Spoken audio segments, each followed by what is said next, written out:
Hey guys, this is Khushbu Singhvi and welcome to my YouTube channel. So today I'm sharing with you all the part 2 of clarifying. So in the part 1 we have discussed how you can clarify, what you should use to clarify, how often should you clarify, and many doubts, everything I could tell you about clarifying and all the questions that were asked to me about clarifying. I've cleared all of them. If you haven't watched the part 1, I'm going to link it here. Go watch it. And now today we are discussing about all the shampoos, masks, scrubs and DIY options available in the Indian market for clarifying.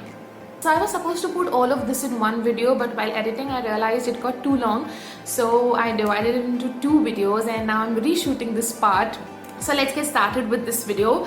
Okay, but before that, this is my day 3 hair which I've just refreshed. So why I'm telling you this, because in one of my videos somebody had commented and oh my god, you have so much of frizz and how can you tell us about how to take care of curly hair. So guys, let me tell you, curly hair will always have frizz. Let's normalize it. Let's not think of having curly hair which will be just flawless without frizz. It cannot happen, and also it's impossible for me to shoot every video on my wash day. So sometimes I shoot my videos on day 2, sometimes on day 3, but it's practically not possible to shoot every video on wash day, obviously. So yeah, but what I've thought is that going forward I'll just put which day my hair is, so you guys get an idea and you do understand that this is how hair does look on day 1, day 2, day 3. So yeah, I think we really should normalize frizz, and I honestly feel that curly hair just looks beautiful irrespective of the day it is, because frizz just adds to the volume, and just see they are so voluminous. Okay, so now let's talk about how I have divided all the products in this video. So first thing, very important, so I've divided the shampoos into 2 categories. One is CG friendly clarifying and chelating shampoos, and one is clarifying and chelating shampoos which are not CG friendly and which have sulfates. Now I've seen that a lot of people love the shampoos with sulfates and they say that the CG friendly one doesn't do anything for them, and there is a whole second category of people who love the CG friendly clarifying shampoos and they say that the sulfate ones make their hair really dry. So this is obviously different for different people. The best way to know is by trying. That is the only way you can know what's going to work for you. Now another thing I want you all to know is that I've tried and put a mini review of all the products that I'm sharing here. Like, not really a review, but at least I'm kind of sharing how this product works and what this is better for and things like that, so it can give you a little idea. Also, I've not used all the products that I'm sharing in this video because that's not possible, but I've used many of them, and in case I have discount codes for any product I'm going to put it. If not, I will obviously not put it, but it's not that I'm promoting any product because I have a discount code. You can buy whatever you want from wherever you want. I'm just giving this for your convenience. For the products, if possible, I'll put links down, I don't know, or at least I'll put my Amazon storefront link which you guys can check, and whatever is not available on Amazon, I'll try and put the links in the description below so you guys can check that out. So I really hope you all find the right product, and yeah, let's get started. So let's start with the non-CG friendly options first. Obviously you have to remember that not all sulfate shampoos can be used for clarifying. This is discussed in much detail in part 1, so go check that out if you feel so. Also, I'm just sharing a few options here. There might be many more available. If you know of any, please feel free to drop them below. So the first one we have is the Pantene Lively Clean. This is a favorite amongst curlies. Very reasonable, works effectively for many people, easily available. Rest you can read the other things here. This is not my favorite, but I know it's loved by many. Next are the Body Shop shampoos. The strawberry one, banana one and the ginger one can be used. The ginger one also can work as a chelating shampoo. The other 2 is like normal clarifying shampoos. Also, not all Body Shop shampoos can be used for clarifying. Please remember that. Next we have Faith in Nature, the tea tree variant. This is the most effective for clarifying. This is not for chelating. The other variants of Faith in Nature can also be used for clarifying, but they will be more like mildly clarifying shampoos. Also, there is a fragrance-free option with this line. Next we have is the Quintessential Natural Sulfate Shampoo Bar. This is only available on the Instagram page. It's a great choice for clarifying, absolutely fantastic, and also nature friendly because it's a shampoo bar. So yeah, if you're into bars, you'll probably love this one. before we start talking about the CG friendly shampoos, there is something really important I want to share with you all, and I really insist that you all listen to this part and do not skip it, because this will really make you understand a few things. So please listen to this. It's important before you choose your clarifying shampoo from the list I'm going to share further. Also, this is my day 4 hair now, because I did not shoot this part when I was reshooting it, because I thought I'll put it in text, but it was getting too much, so I thought I have to record it. Okay, anyway, so if you've been here for a while and if you've seen my videos, you know that I try to keep my videos in a very simple language, very easy for everyone to understand, and I do not really go into the chemical composition of products, and there is a reason for that, and we might discuss this in length some other day. But to tell you in short, I feel I'm not the right person to do it, because there is a reason we have formulators. There is a lot of knowledge you need to gain. Even if you Google and read about it, there is still a lot of things you need to know, and I think a formulator can tell you best why he or she had added some certain product ingredient in that product. And secondly, I also want my viewers to feel the same. Like, I don't want to complicate things and make hair care a task. Every time you go for bath, I don't want you to think of 10 ingredients and then do it. So that is why I always keep it simple. But today I have to talk about the chemical composition, because it's important, and I'll tell you why. So when we talk about the CG friendly shampoos, it can get a little complicated at times, because some shampoos can give a clarifying effect or be clarifying for some other people and not for you, and vice versa. That is obviously because of all the other conditions you live in, and how much you're oiling your hair, and many other things, as we have discussed in the part 1 of this video. So that is why it's important that you know. Now what happens is, there are some cleansers which are very strong, and they are not like the gentle cleansers which are used in the other CG friendly shampoos. For example, olefin sulfonate, sodium lauryl sarcasinate, sodium cocaine glucomate, and more. There are many more like this which are like strong cleansers, and they can have a clarifying effect. I'll try to put a few common names here so that you all can see. Alright, so all these are little strong surfactants, and they can have a clarifying effect on your hair, but it also depends with what other things they were used, in what quantities they were used. And for example, if suppose a lot of other gentle cleansers have been used along with this, they might reduce the clarifying effect these products are giving on your hair.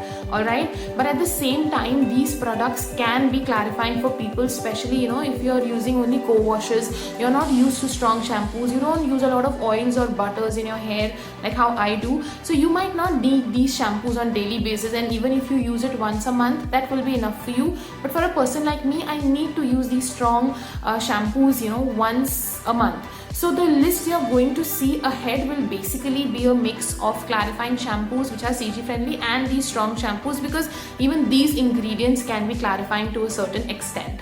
Alright.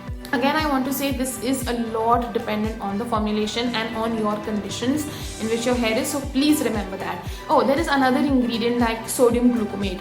Okay, I've seen a lot of people talking about it. It's a chelating agent, and the moment they see it's a chelating agent, they think that this is a chelating shampoo, but this is not how it actually works. For example, sodium glucomate is used widely in the products because it prevents discoloration of the product, and it also prevents the product from going rancid. So a lot of brands use it for that and not for the chelating part of it, and that is why you will see it is put in the end of the list for many shampoos. So that will not really give you a chelating effect. Even if it gives you slightly, it's not going to be enough to remove your build-up with hard water. So you need to remember all of these things. And then another way of knowing it is, brands promote their shampoos as clarifying or cleansing shampoos because they know what was the intention of putting that product in. Some brands don't, so for them you'll have to try and see how it's working for you. Also, let me give you another example. For example, Arata. Okay, Arata cleansing shampoo. Many people use it as a clarifying shampoo, but if you go and see the ingredients, they are not very they're all gentle cleansers except soap nut. Soap nut is there, which can be drying for some people, and if used in a large quantity, it can give that clarifying effect on hair. But otherwise, all the other cleansers used in that shampoo are gentle, but this shampoo is still drying for many people. So it all depends on the formulation, basically, is what I'm trying to say. So I would say you have to use it and see. Do not get confused about it. Okay, and there are many common shampoos you'll see here which you might be using and might not even be knowing that this has clarifying ingredient because it's working for you, correct? Or if it's drying out your hair, after this video you will know why it was drying out your hair. Okay, so take it as a learning thing, and let me tell you this very clearly, the only thing you will ever know is when you try, because literally different shampoo work in a different way for different people. So now let's finally talk about the CG friendly clarifying, chelating and some strong shampoos. The first one we have is the Detoxy Hard Water Shampoo. This one is specifically made for the hard water buildup, and when I had asked on my Instagram to recommend shampoo, this one was recommended by so many of you, so I'm sure it's loved by many. I haven't used it personally. The next up we have is the Fab India Amla Shampoo. Now please remember, not all Fab India shampoos are clarifying or CG friendly, but this one is, and this one can help with hard water too to a certain extent, but can be slightly drying. The next one we have is the Fix My Curls Cleansing Shampoo. This is loved by so many curlies. It has one of those strong cleansers we spoke about earlier, plus it has tea tree leaf oil as well, which is also clarifying. It's an excellent formulation. The next up we have is the Aratha Cleansing Shampoo, which is loved by many curlies as a clarifying shampoo, and I like to believe it's mostly because of the soap nut, because the other cleansers seem gentle to me, but this is also a little drying for many people out there, so yeah, be careful about that part of it. The next up we have is the Kinky Curly Come Clean. This is loved by many curlies. It's available on Naturally You and Me, and so is the Bounce Curl Clarifying Shampoo. This is a mild clarifying shampoo and has many mixed reviews. Some people love it, some don't. Now both of these are imported, hence they are so expensive in India. I have this Palmer's olive oil shampoo and Giovanni Tea Tree shampoo. Both of these have the cleansers we spoke about earlier. Giovanni Tea Tree shampoo also have the tea tree leaf oil. So these are both strong shampoos and also work as clarifying shampoo for many people, but also remember, both of these shampoos are known to be drying for curls. Now next up we have are the Requel shampoos. Both the Requel shampoos can be used here. They are quite similar in the ingredients except a few, but both have strong cleansers and can be clarifying for some people. Personally, I don't find the dandruff one drying out the hair at all. And then we have the Curl Up shampoo. This is one of my personal favorites. I love to use it once a week. It is a strong shampoo without a doubt, but if I compare with all the other shampoos we spoke about, this is the mildest I can say. But otherwise it's a strong shampoo and I do not recommend using it more than once a week. It is possible that you are getting build-up only on your scalp and not on your hair strands, or vice versa, but getting it only on your scalp is very common. Now this is more because a lot of people have oily scalp, a lot of people sweat a lot, and scalp is more prone to get itchy and to get build-up, to mix with products, whatever you say. So there can be many reasons that your scalp can get more build-up than your hair or faster than your hair, and it's perfectly okay if you just want to clarify your scalp. I have some amazing scrub options for you which you can use for your scalp if you do not wish to clarify your hair. The first we are talking about here is the Quintessential Clay Detox Mask. I absolutely love this. It's been my favorite for long now, especially in monsoons when my scalp gets super itchy, and even otherwise to get rid of any build-up on your scalp. Claytox has been a new addition, and this is also really nice. This can again be used on your hair as well if you wish, and this is very effective in removing all the build-up from your hair and scalp both. The next up we have here is the M Caffeine Coffee Scalp Scrub. This can be used directly. Unlike the other two, the first two which we spoke, you need to mix it with water or ACV and then apply. This one can be used directly on your scalp, and this is also pretty effective to remove the build-up and all the grime from your scalp. Now let's talk about the DIYs. Two of my very favorite DIYs, and one of them which I normally use to clarify my hair. This is something I use all the time when I want to clarify my hair. This is what I prefer. After using a lot of shampoos and different products, I've come to this conclusion that this DIY works best for me, but it is absolutely your choice what you want to use and what will work better for you. This is one of the most commonly used DIY for clarifying, that is the apple cider vinegar with water. This might work effectively for some people, might not work for few. I feel it's like mildly clarifying. It cannot remove like a lot of build-up, but it can definitely aid in that. And I feel even if it doesn't remove your build-up, it's excellent for hair. It adds so much of shine, and I just love using this for my hair. So you can definitely give this a try, especially if you have ACV at home. Try to use one with Mother. This one is my personal favorite DIY for clarifying. It works beautifully for my hair and I absolutely love it. I have a detailed video of this on how to make and how to apply on your hair on my IGTV. If you want, you can go check it out on my Instagram. If you want me to post it here, do let me know in the comments. I'll post it here as well. But this is super effective and I think you should really try this once. I absolutely love this DIY. So these two were my favorite DIYs, and now listen to a very important tip. If you're ever clarifying your hair, irrespective you're using a shampoo, scrub or DIY, if your intention is to clarify, do not ever heavily pre-poo your hair, and listen to this why you should not. That oil is actually forming a whole protective layer on your hair, right? Now when you're using a clarifying shampoo, it will wash off that oil without a doubt. But if suppose you've done heavy shampoo or you've applied a lot of oil, so what is happening is that the clarifying shampoo is actually only washing away that oil and it's unable to reach the buildup which is on your hair strands because of the amount of oil you've used. So light oil, there is no problem, but I do not recommend a heavy shampoo before clarifying your hair, irrespective of the clarifying treatment you are using. So guys, that's it for this video. Thank you so much for watching and I really hope this was helpful. Do not forget to subscribe to my channel if you liked what you just watched.